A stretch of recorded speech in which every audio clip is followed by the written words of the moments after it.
mantan Gubernur Jakarta Basuki Cahayapurnama atau Ahok menyatakan dirinya jauh lebih siap menjadi Gubernur DKI pada Pilkada serentak tahun ini. Alasan Ahok yakin dirinya kandidat yang paling siap jadi gubernur karena pengalamannya selama 4 tahun memimpin Jakarta. Ia pun bilang pengalamannya duduk sebagai komisaris utama di Pertamina menambah pengalamannya tentang bagaimana memberikan banyak pemasukan untuk daerah melalui program CSR.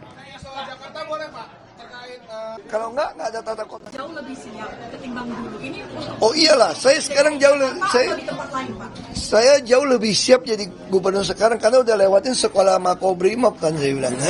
Dan saya juga sudah pernah pengalaman 4 tahun lakukan penghematan optimalisasi biaya di Pertamina. Saya selalu percaya pemerintah yang baik itu harus dijalankan seperti korporat yang memberikan banyak CSR, yang membagikan dividen yang baik kepada pemiliknya. Dan tuntas sudah Kompas Petang untuk hari ini. Selanjutnya gelar perkara bersama Vidi Batlolone. Saya Tifal Solesa.